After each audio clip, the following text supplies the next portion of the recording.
हाय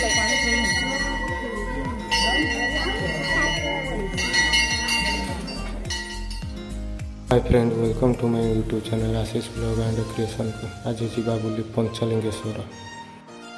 पंचलिंगेश्वर बालेश्वर जिलार देवगिरी पर्वत उपर जे विराजमान कर पूजा पाते पंचलिंगेश्वर, जी कि पांचलिंगर समाहार पंचलिंगेश्वर, मणिनागेश्वर, बांगेश्वर, गड़गेश्वर, बाणेश्वर और खजुरेश्वर नाम पूजा पाते। नीलगिरी पंचलिंगेश्वर आपन को स्वागत जनाऊँ। बर्तमान आम यही रास्ता दी जीवा पंचलिंगेश्वर। यहाँ ही है नीलगिरी रास्ता। यूठू 10 किलोमीटर भितर पड़ो पंचलिंगेश्वर, जैकि देवगिरी पर्वत शीर्षे ही अच्छा पंचलिंगेश्वर। बर्तमान आम जीवा देवगिरी पर्वत।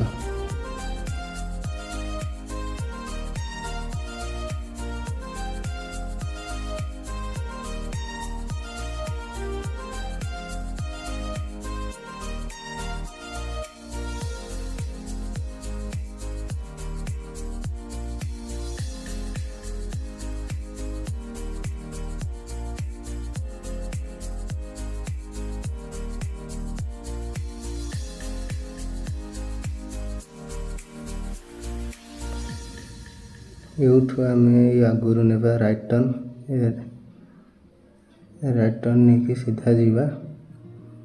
यूठू 1 किलोमीटर भीतर आसीज पंचलिंगेश्वर। ये सीधा रास्ताटा ही देवगिरी पर्वत पंचलिंगेश्वर रास्ता।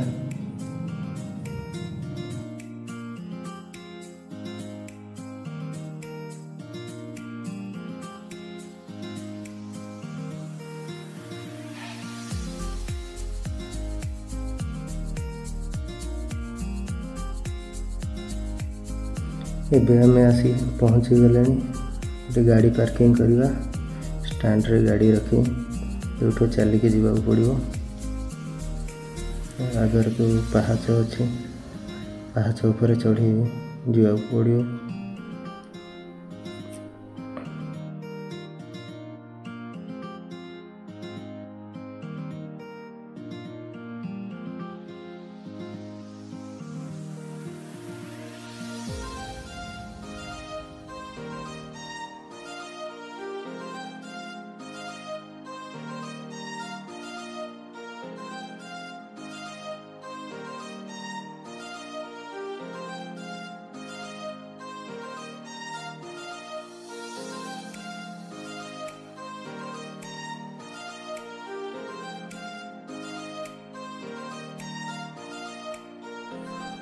बालेश्वर जिलार प्रमुख शैवपीठ पंचलिंगेश्वर नीलगिरी पर्वत ठार मात्र 10 किलोमीटर दूर यही देवगिरी पर्वत अटे।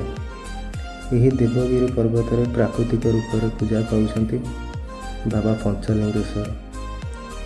पौराणिक और ऐतिहासिक अनुजाई यही पीठटी गुरुत्व वहन करे। पौराणिक कथा अनुसार महाप्रतापी बाणेश्वर थिले परम शिव भक्त। ताकर साधना स्थली थिला बा साधना स्थान थिला ही देवगिरी पर्वत। गोटे राति ही बाणेश्वर स्थापना करथिले मणिनागेश्वर, बांगेश्वर, गड़गेश्वर, बाणेश्वर और खजुरेश्वर। प्रत्येक दिन सी जलाभिषेक करुथिले पांचलिंग को। बाणेश्वर जिते वयस्क हो गले, वृद्ध हो गले, आ प्रत्येक दिन जाकि जलाभिषेक करने पक्षे संभव हो पारानी। सेठू भगवान शिव को प्रार्थना कले। भगवान शिव तांका भक्ति रे प्रसन्न हो संतुष्ट हो सेठी पंचलिंगेश्वर नाम आविर्भाव हेले एवं माता गंगा जलाभिषेक से दिन झरणा रूप से बही चलिले एवं पंचलिंगेश्वर नाम से जगह नामित है।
बर्तमान आमको एठू पाहाच चढ़ी चढ़ी ऊपर को जावाक पड़ो जो बाबा पंचलिंगेश्वर पूजा पाउछंती। एठू बर्तमान आमको ऊपर को जावाक पड़ो।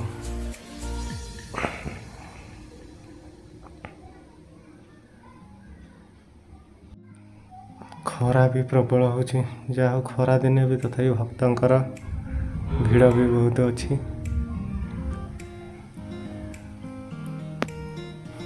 एठी शिवरात्रि रे प्रबल प्रबल भीड़ होता है। बहुत बाहर लोक भी आसी था, पर्यटन मैंने आसी वेस्ट बेंगल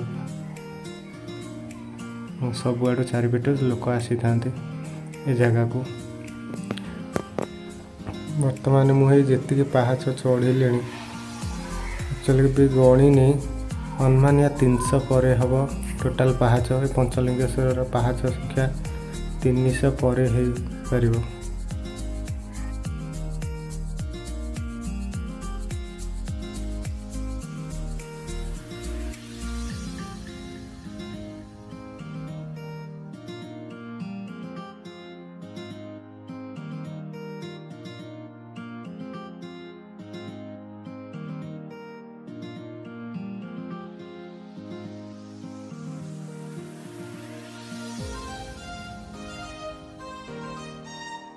खरा भी बहुत हो बर्तमान आमको आहरी आगू को जावाक पड़ो।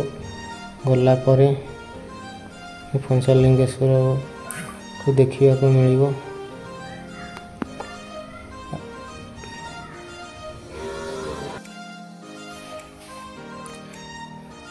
बर्तमान आम आसी ऊपर तो पहुँची गले। ये जानी शूट करने विरोध कर कौन देखा जाऊ। कैमेरा नहीं भी आसी कौन हो देखिए। यहाँ बहुत खरा डूरे भक्त भी तथा आसते बहुत आड़ू दानवाक्स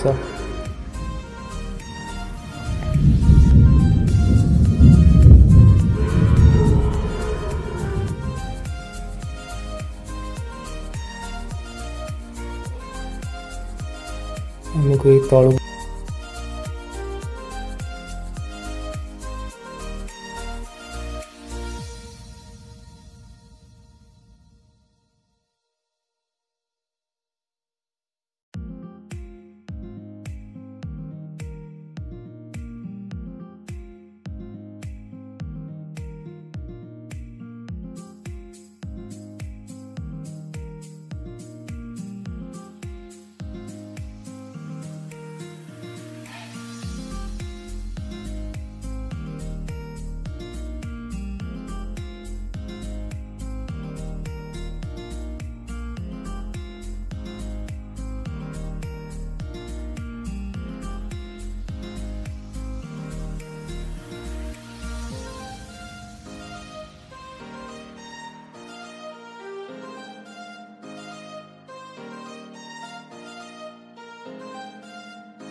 बर्तमान ये जूता रखीदेवा पड़ो। यहाँ है जूता स्टैंड।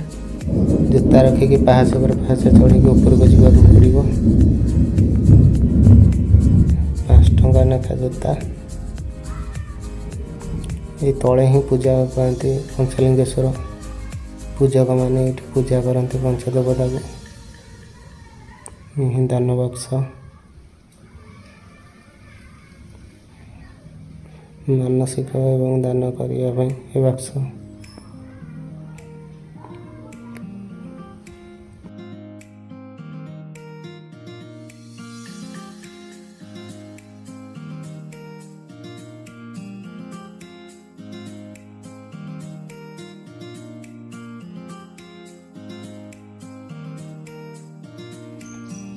देखिए एथर जा कैमेरा नहीं तौक कौन हो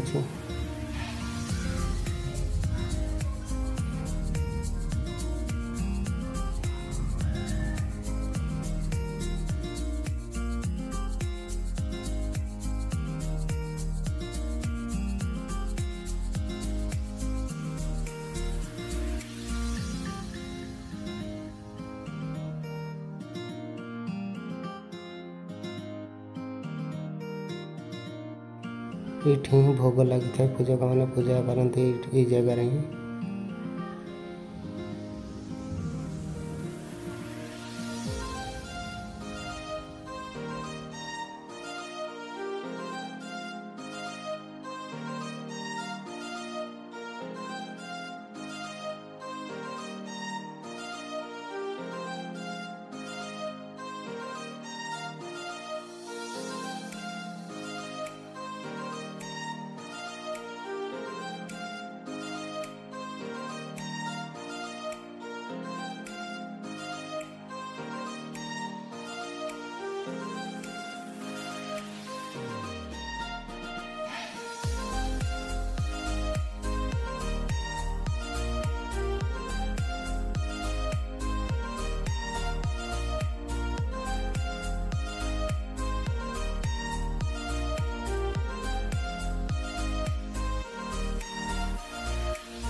जगह बहुत शांतिपूर्ण जगह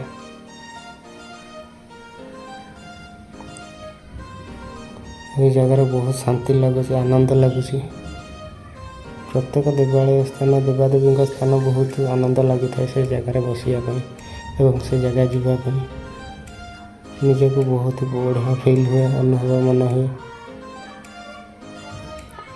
बहुत शांति लगे ये जगह ही पंचलिंगेश्वर भयंकर लगे पूजा अर्चना हुए पूजा को ये जगह ही पूजा करी।